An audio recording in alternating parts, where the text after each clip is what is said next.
Bienvenidos a este video en el cual vamos a analizar un poquito del 1 contra 1 y el pick and roll en los 4 jugadores más destacados en la fase de grupos en la AmeriCup Sub-18 que se jugó en Buenos Aires en el mes de junio.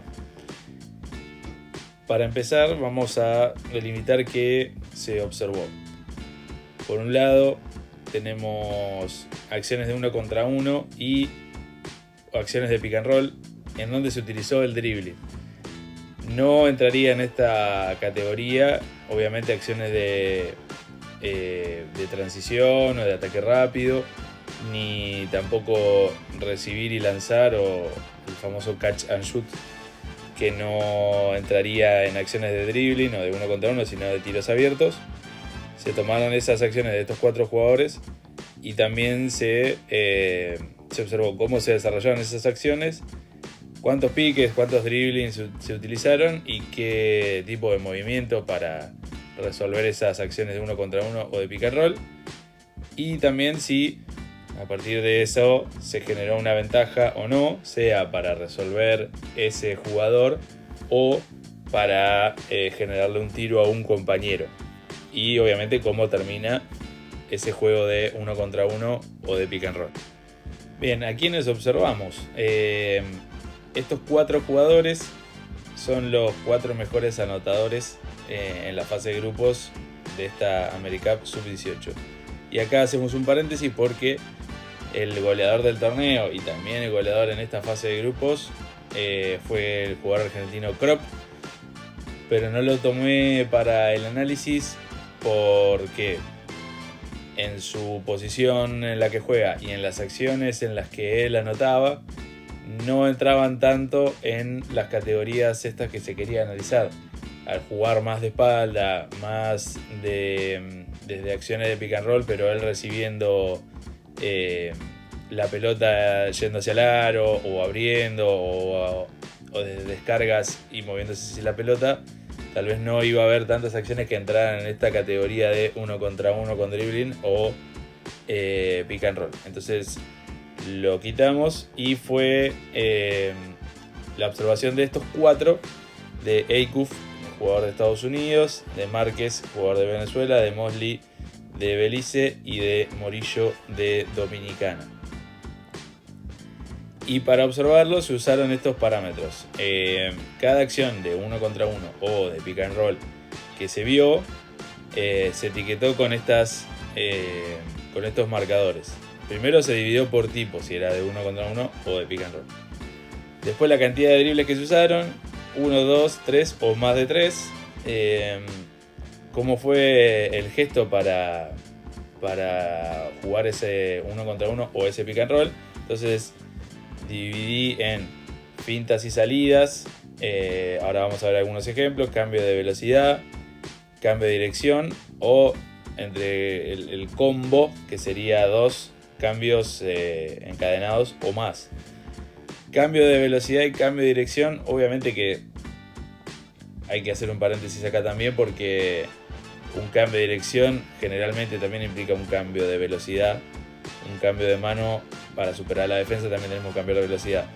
La división entre estas dos es cambio de velocidad, lo vamos a ver en el video, sería una acción de superar al defensor, intentar superar al defensor, cambiando solamente esta velocidad, no cambiando de mano. Entonces frenar y arrancar o desacelerar y acelerar sin cambiar de mano. Y en cambio, el cambio de dirección, bueno, obviamente cambiamos la mano con la que estamos dribleando. Después si se generó ventaja o no, y esto se define con lograr superar a la defensa y atraer una ayuda, o también atraer solo la ayuda y sin superar a la defensa, alguna de las dos. Y luego la resolución, cómo fue que terminó la acción o cómo se desarrolló esa acción, y el final, cómo termina esa jugada. Vamos a ver algunos ejemplos sobre estas categorías. Primero, ¿qué es la ventaja? ¿Cómo la vemos la ventaja? Acá Eikuf ataca, deja a su defensor número 9 detrás. Eso sería ventaja. No ventaja, su defensor continúa enfrente de él cuando ataca. Finta y salida, acá Márquez lo hace muy bien. fintea rompimiento y sale, o puede ser una finta de lanzamiento o apenas mirar el aro y arrancar hacia un lado. Cambio de dirección, como decíamos, cambiar de mano para luego atacar. Cambiar de velocidad, acá Morillo lo hace de frenar y volver a insistir con la misma mano, ese sería el cambio de velocidad. Y el combo, acá Mosley combinando varios cambios de mano al mismo tiempo. Bien, las conclusiones que se pudieron sacar a partir de la observación de estas acciones de los 4 jugadores, podemos entender algunas tendencias y particularidades de cada jugador. O sea, cada jugador tiene sus características obviamente particulares. Después, a través del dribbling, qué cantidad se usa y qué tan efectivo es la cantidad de dribbling que se usa en el 1 contra 1 y en el pick and roll. Y cuáles son los gestos que se usan más y cuáles pueden ser más efectivos, o por lo menos en esta observación podemos decir que son más efectivos para lograr esas ventajas. Bien, para comenzar por acá, por un lado, vemos cierta tendencia, por lo menos en este torneo y en estos jugadores importantes, que el 1 contra 1 supera ampliamente al uso del pick and roll, y creo que es algo que va sucediendo también en todos los lugares, ¿no? Solo en el básquet formativo en este nivel, sino en el básquet profesional también. Pero de a poco va ganando terreno el 1 contra 1 y superando el pick and roll. Y obviamente que estos 4 jugadores son los más destacados en ofensiva, por lo menos de esta primera fase, por su capacidad de generar ventaja. Casi un poquito más del 60% de las veces generaron cierta ventaja a través de sus acciones y poco menos del 40% no. Por eso los hace jugadores destacados. Y si hablamos de las particularidades de cada uno de los jugadores, tenemos por ejemplo en el caso de Morillo de Dominicana, que es el juego que está arriba a la izquierda, y de Acuff abajo a la derecha de Estados Unidos, con acciones más repartidas entre el pick and roll y el 1 contra 1, casi mitad y mitad. Por el otro lado, tanto Mosley como Márquez de Venezuela, mucho más orientados a jugar 1 contra 1 y mucho menos acciones de pick and roll. Incluso los dos comparten esta particularidad de ser jugadores muy versátiles. Entonces incluso el pick and roll muchas veces ellos no solo jugaban con la pelota en la mano, sino también eran los coordinadores y después a partir de ahí generaban una acción para ellos. En cambio Morillo y Acuff mucho más definidos en esos roles que les tocaba con su equipo.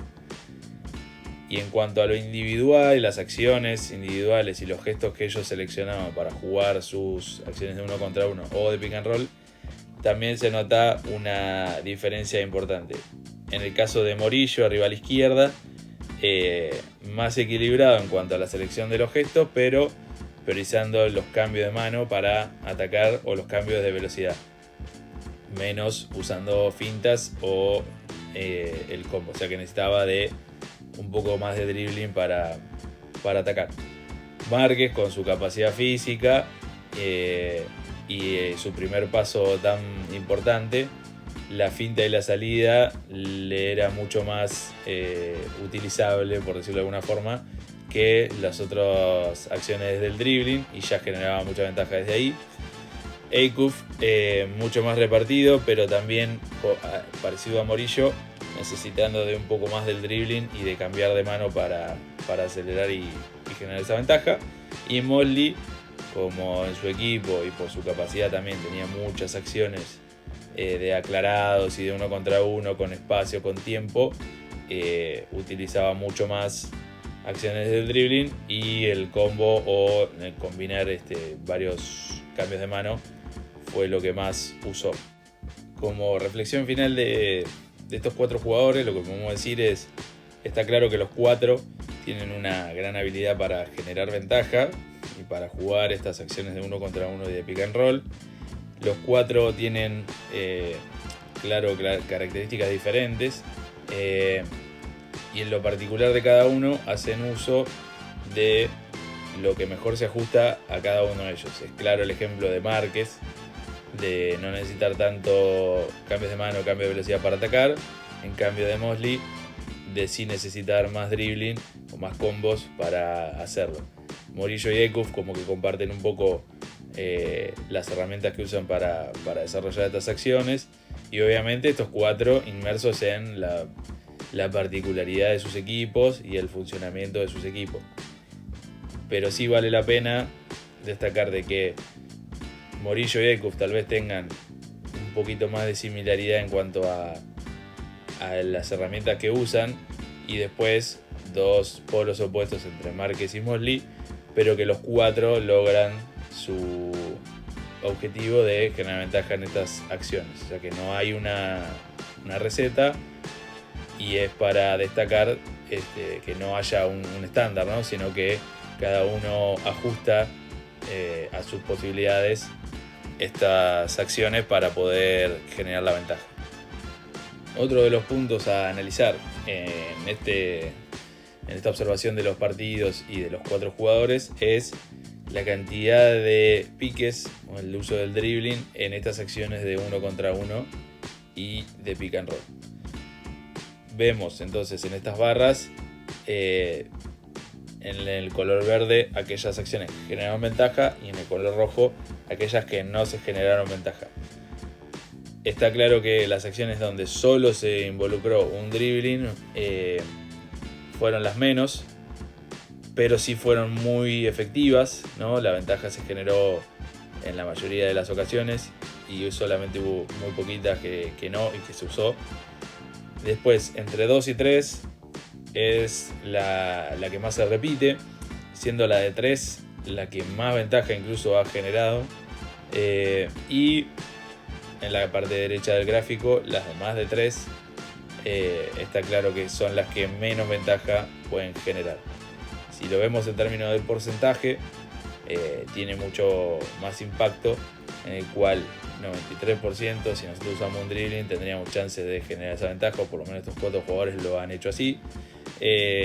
2 y 3 están ahí cerca del 75, uno 75, el otro 77, pero más de 3 se reduce al 35%, y acá hay un punto importante, el cual no solo el funcionamiento de las defensas rivales, no, al detectar que se empieza a jugar 1 contra 1, alguna situación declarada, o que el pick and roll está demorando más tiempo del que debería, cómo son capaces de involucrarse, ajustar y poder neutralizar esa acción, o los mismos jugadores de meterse en problemas por el sobreuso del dribbling y no ser capaces de generar esta ventaja. Entonces está claro, como primera conclusión del dribbling, de que mantenernos entre 2 y 3 o los menos posibles nos da más posibilidades de conseguir la ventaja. Y el otro punto en el que íbamos a hacer énfasis era sobre los gestos que se usaron en el juego de 1 contra 1 de pick and roll, cuáles fueron los que más aparecieron y cuáles pueden ser los más efectivos. Entonces acá vemos, por ejemplo, que las fintas y la salida, junto con los cambios de mano simples, fueron los que más se usaron, y por el contrario, el cambio de velocidad y el combinar 2 o más cambios de mano fueron los que menos se utilizaron. El cambio de mano superando ampliamente al resto de las categorías. Y en cuanto a qué tan efectivos fueron cada uno, también podemos decir que menos es más. Y entonces la finta y la salida tuvo una amplia ventaja cada vez que se utilizó, y poquitas acciones de que no se usaron. El cambio de mano también, una capacidad de poder lograr la ventaja mucho más amplia con respecto a las que no. El cambio de velocidad tal vez un poco más parejo, y la combinación de cambio de mano muy por encima las acciones que no se generan ventaja por sobre las que sí. Volviendo y linkeando con lo anterior de la cantidad de dribbling, está claro que la finta y la salida va a involucrar tal vez menos dribbling, y más fácil o más rápido se va a generar la ventaja, lo mismo que el cambio de mano simple. El cambio de velocidad debería estar ahí, pero se usa menos. Y la combinación, al ser una acción en la que tenemos que usar probablemente 2, 3 o más de 3 piques, menos chances de generar esa ventaja. Si lo vemos en términos porcentuales, queda aún más claro. La fin de la salida, un 78% de posibilidad de conseguir ventaja, 77% el cambio de mano, 67% el de velocidad y 16%, muy bajo, el combinar 2 o más cambios de mano. Y acá hay un punto importante porque refuerza lo anterior. Cuanto menos podamos usar el dribbling o menos acciones encadenemos y seamos más simples, probablemente haya más chances de conseguir esa ventaja.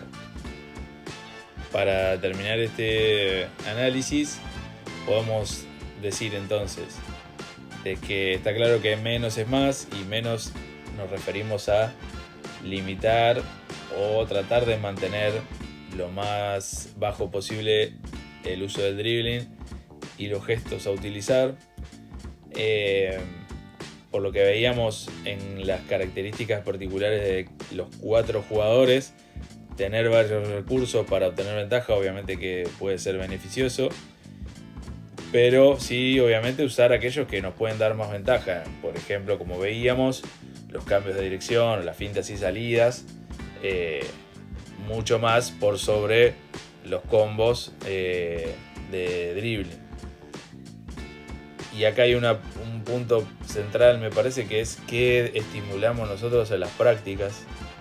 Entonces, tal vez si nosotros trabajamos mucho sobre varios dribbling en un ejercicio para jugar 1 contra 1, o varios piques para usar el pick and roll, o varias combinaciones, si bien nos puede servir en algún momento, tal vez estamos llevando a los chicos o a las chicas a un terreno que no les va a servir para generar una ventaja luego.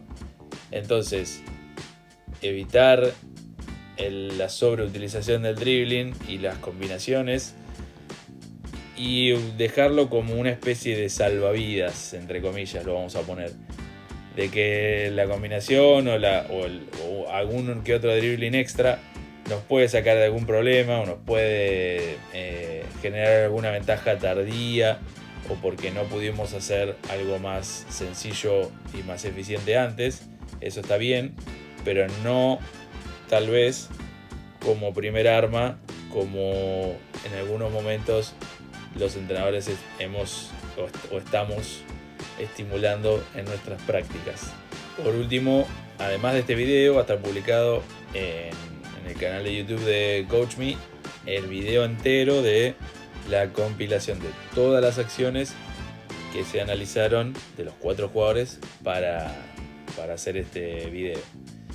Les agradezco por haber escuchado, espero que haya invitado a alguna reflexión y nos vemos en algún video nuevo.